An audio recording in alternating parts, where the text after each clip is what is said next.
Bismillah, Assalamualaikum warahmatullahi wabarakatuh. Sobahul khair. Selamat pagi teman-teman. Kaifa halukum, bagaimana kabarnya di rumah teman-teman? Mudah-mudahan teman-teman kelas 21 maupun 22 dalam keadaan sehat dan selalu dalam lindungan Allah Subhanahu wa taala. Amin. Alhamdulillah, hari ini adalah hari Selasa, tanggal 23 Maret 2021 atau bertepatan dengan tanggal 10 Sya'ban 1442 Hijriyah. Alhamdulillah, hari ini kita bertemu lagi teman-teman ya di Sentra Fikih pada pertemuan yang ke-10. Temanya tentunya masih tema bahasa dan materinya yaitu tentang hal-hal yang dibolehkan dalam sholat. Masya Allah, barakallahu fikum. Nah teman-teman, sebelumnya kita berdoa terlebih dahulu ya. Doa sebelum belajar. Allahumma inni as'aluka ilman nafi'an wa rizqan thayyiban wa amalan mutaqabbala. Amin. Masya Allah. Baik, kita selanjutnya ke isi materi teman-teman ya. Teman-teman yang dirahmati Allah, pertemuan yang ke-9 kita sudah mempelajari tentang pembatal-pembatal sholat. Nah, sekarang kita akan mempelajari tentang hal-hal yang dibolehkan dalam sholat teman-teman ya. Nah, apa saja teman-teman ya hal-hal yang dibolehkan dalam sholat? Teman-teman boleh menyimak ibu. Yang pertama, berjalan untuk keperluan. Nah, di sini disebutkan dalam hadis dari Aisyah radhiyallahu anhuma, dia berkata, Rasulullah Shallallahu alaihi wasallam pernah sholat di dalam rumah sedangkan pintunya tertutup. Lalu aku datang dan minta dibukakan. Kemudian beliau berjalan dan membukakan pintu untukku. Setelah itu beliau kembali ke tempat sholatnya. Aisyah menyifatkan bahwa pintu tersebut berada di arah kiblat. Nah, seperti itu teman-teman ya. Jadi apabila ketika kita sedang sholat ya, sedangkan pintunya tertutup, kemudian bila ada tamu atau siapapun, maka kita boleh untuk membuka pintu tersebut terlebih dahulu, baru kita kembali lagi untuk sholat ya, seperti itu. Kemudian yang kedua yang boleh dilakukan dalam sholat adalah menggendong anak kecil ya. Dari Abu Qatadah, Rasulullah Shallallahu alaihi wasallam pernah sholat sambil menggendong Umamah putri Zainab binti Rasulullah Shallallahu alaihi wasallam dan Abu Al-As bin Al-Arabi.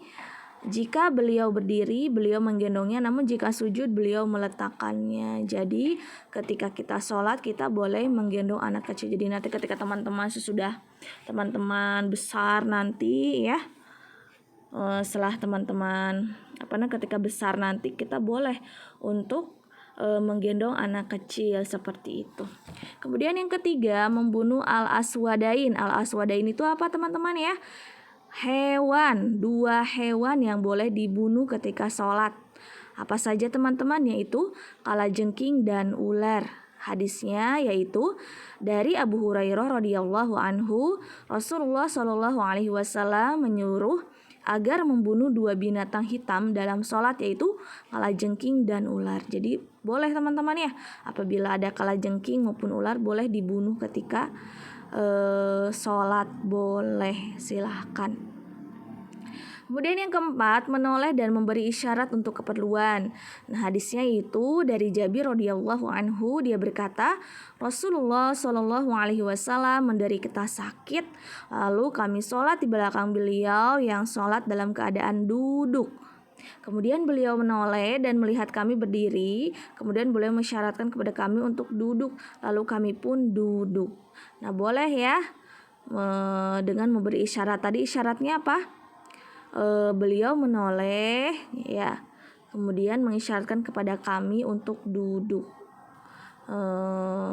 dengan mata ya, biasanya isyaratnya itu dengan mata, boleh, tidak apa-apa. Kemudian yang kelima, memberi isyarat untuk menjawab salam teman-teman ya.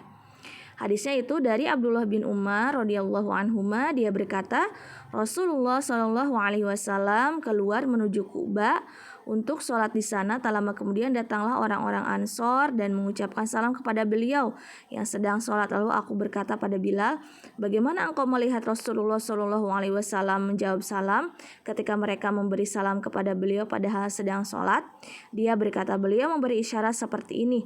Dia membuka telapak tangannya.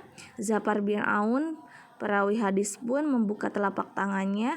Ia jadikan bagian dalamnya menghadap ke bawah dan bagian luarnya ke atas, ya. Jadi dibuka telapak tangannya, teman-temannya, isyaratnya seperti itu, ya, untuk menjawab salam. Nah, itu adalah teman-teman apa? Itu adalah hal-hal yang dibolehkan dalam sholat. Jadi kelima ini adalah hal-hal yang dibolehkan dalam sholat, ya. Mudah-mudahan teman-teman di rumah ya, apabila seperti ini boleh, silahkan ya. Kemudian di sini ada lembar kerja siswa dan di sini ada jawablah pertanyaan-pertanyaan di bawah ini. Nah, silakan teman-teman boleh menjawab pertanyaan di bawah ini dan mudah-mudahan teman-teman tuntas ya lembar kerja siswanya.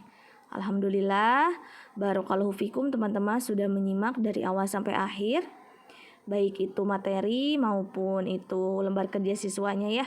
Mudah-mudahan apa yang Ibu sampaikan bermanfaat untuk teman-teman. Baik, sekian saja dari Ibu. Wassalamualaikum warahmatullahi wabarakatuh.